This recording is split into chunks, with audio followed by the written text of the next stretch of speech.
Halo penikmat film, kembali lagi di channel ulasan film bersama saya Haris.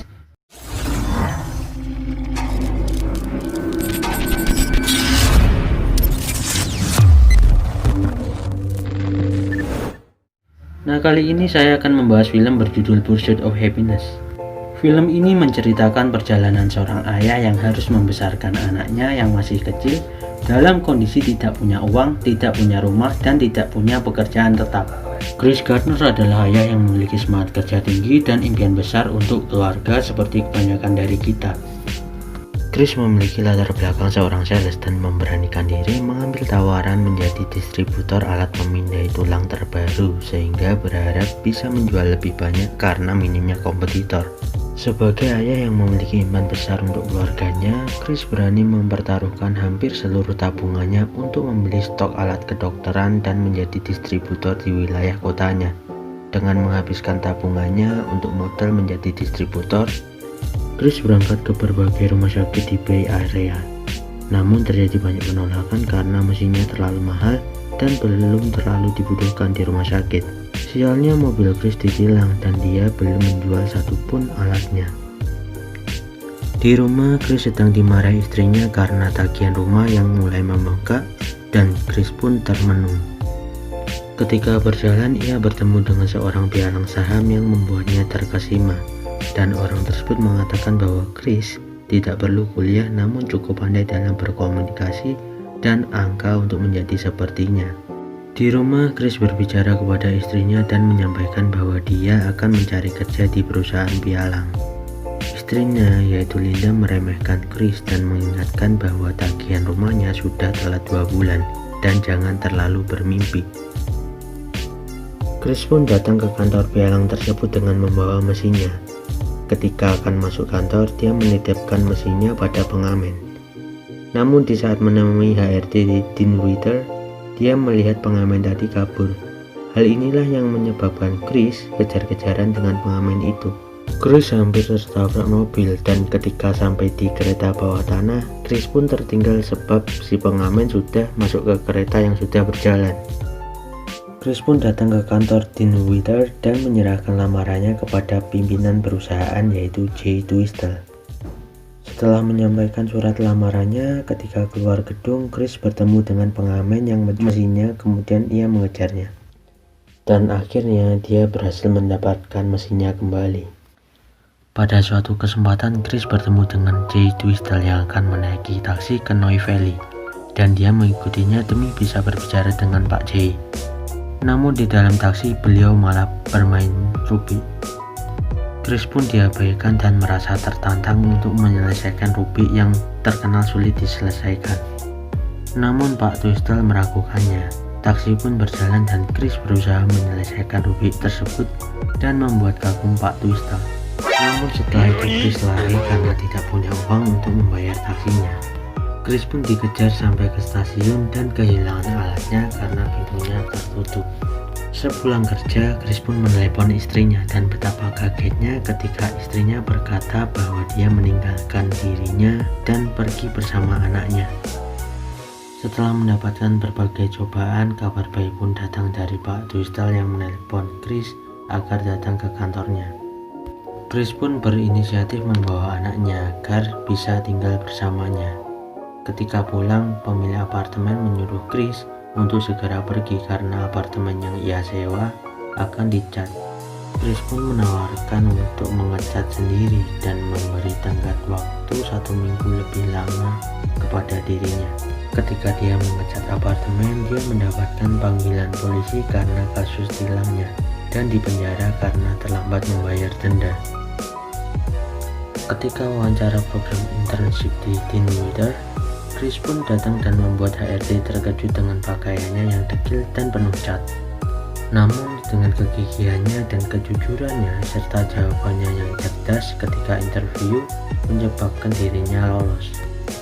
Namun ujian tidak berhenti di situ karena ternyata ketika magang selama 6 bulan dari 20 orang yang mendaftar, hanya 1 orang yang diterima dan selama 6 bulan tersebut dia tidak digaji, dan kalau gagal dia tidak bisa melamar di broker lain.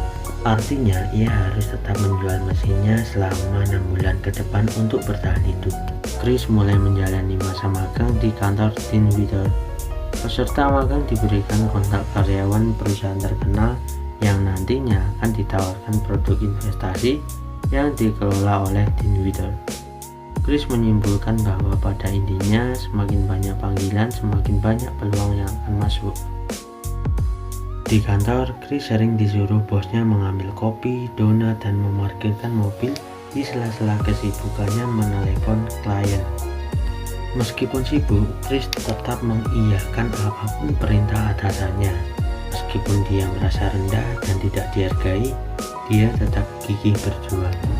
Secara acak, Chris menelpon pensiunan bernama Walter Ribbon dan diberikan waktu untuk menemuinya karena kliennya baru saja membatalkan janji.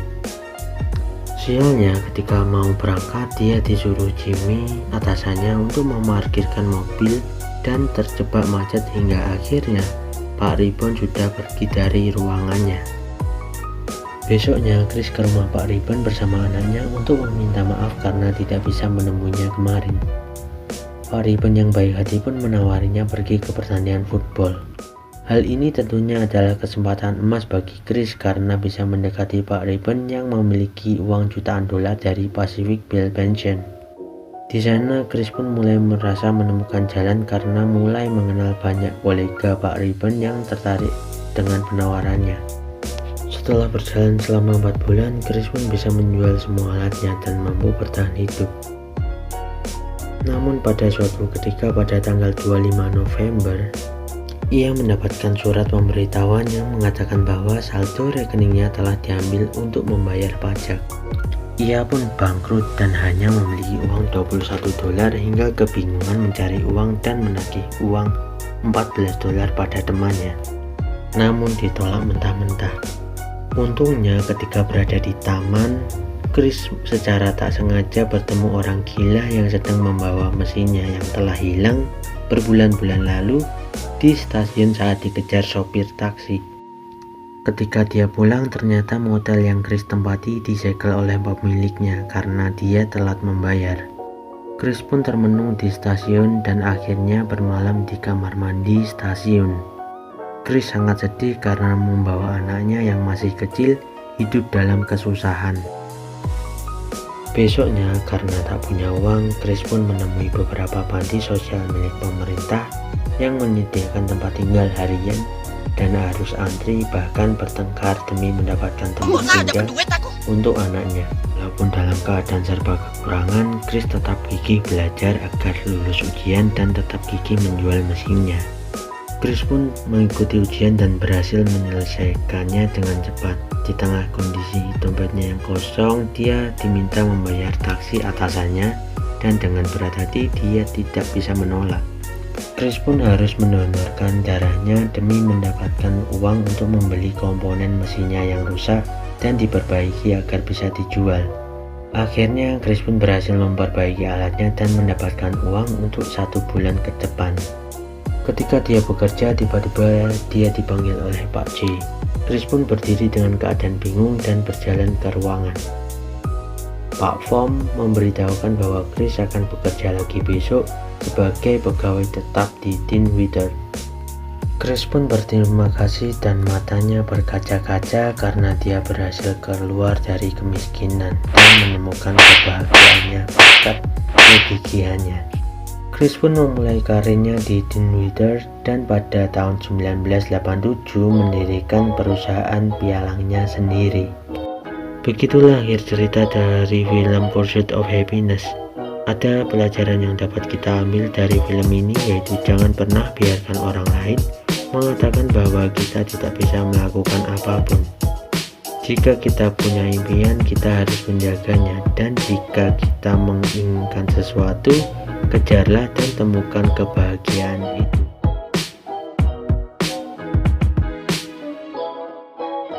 Saya Haris pamit undur diri. Jangan lupa like, share, dan subscribe untuk membantu berkembangnya channel kami. Dan terima kasih telah menonton video kami.